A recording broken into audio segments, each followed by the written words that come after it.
Voilà, ça y est, la vaisselle elle est faite. Ouais. Et moi je voulais parler d'un petit sujet un peu qui m'agace un petit peu. C'est les entrepreneurs. Tout le monde est plombier, tout le monde est maçon, tout le monde est électricien.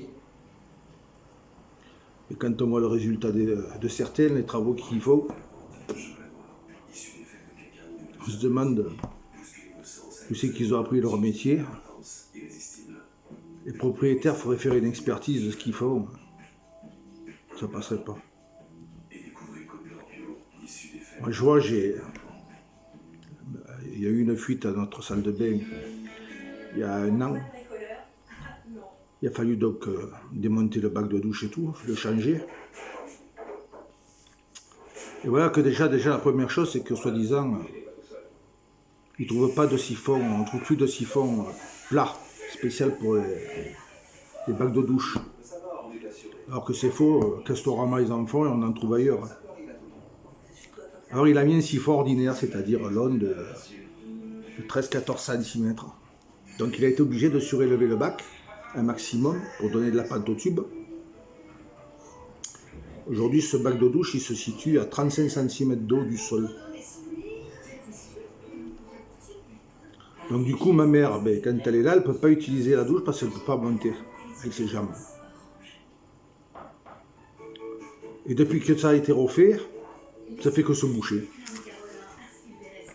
Quand on voit derrière le mur comment ça a été fait, normalement c'est entre 40 et 50 de diamètre d'une descente d'eau. Il y a des endroits, il y a des raccords de vin, des manchons de vin. On a là, alors on chauffe, on emboîte, on prend ce qu'il y a dans la boîte, hein. On ne va pas aller chercher ce qu'il faut.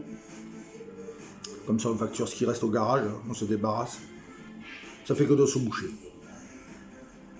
Et moi j'ai débouché, là il a fallu que je redébouche, et vas-y à l'acide, hein, parce que avec tous les raccords, c'est impossible de passer une belette. Alors il faut avoir un gros aspirateur exprès.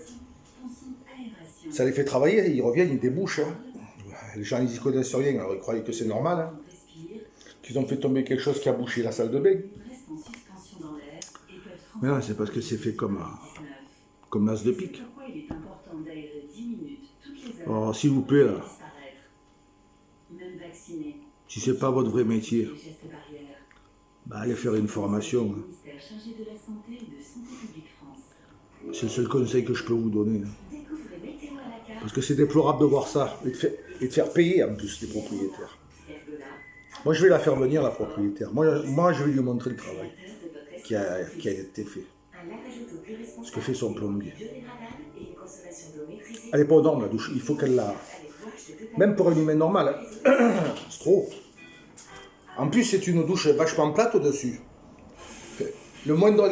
L'eau, elle arrive à déborder au-dessus. Normalement c'est des douches où on monte une cabine dessus.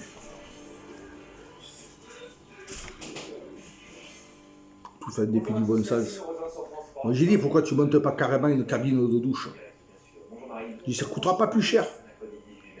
Tu as plané un peu avec du ciment le sol, tu refais les canalisations et c'est joli. Il m'a dit ah ben non, ça n'aurait pas coûté plus cher à l'installation. Peut-être, ou peut-être un peu plus quoi, une centaine d'euros. Mais au moins il y aurait eu quelque chose de fiable. Mais non, bon, ils ont toujours des idées. On sort ce qu'il y a du fond du garage, on met ce qu'il y a au fond du garage que des invendus qui leur sont restés dessus le ventre.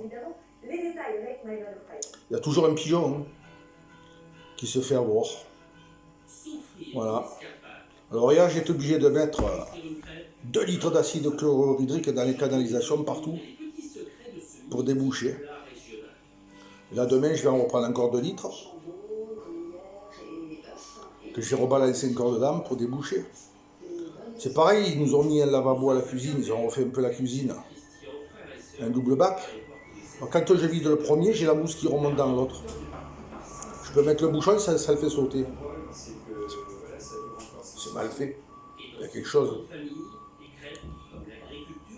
Ça commence à se boucher, il va falloir que je balance de l'acide aussi, pour nettoyer les descentes. Je sais pas, maintenant les petites, les PMI, les PME, les moyennes entreprises, tout ça, je sais pas. Ils veulent tout faire, ils savent tout faire,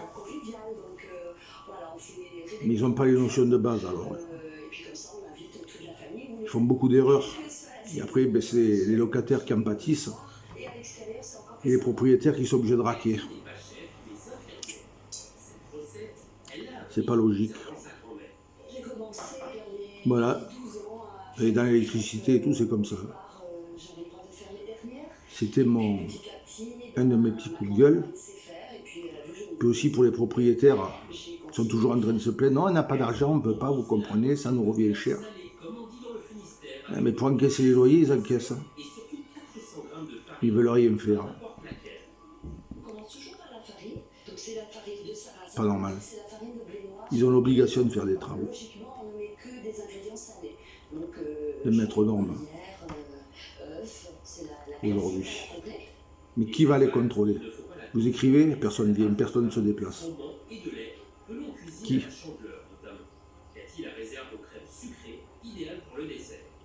Il faut faire venir un huissier, un expert en bâtiment, il faut le payer. Ça fait du pognon. C'est pas logique. Allez, et puis vous appelez à Deal. Eux, ils vous disent on fait fermer la maison. Ça ne merde pas. Comme ça, dans 6 mois, ça rouvre dans le même état. Les propriétaires, ils relouent. Enfin, c'est triste de voir ça.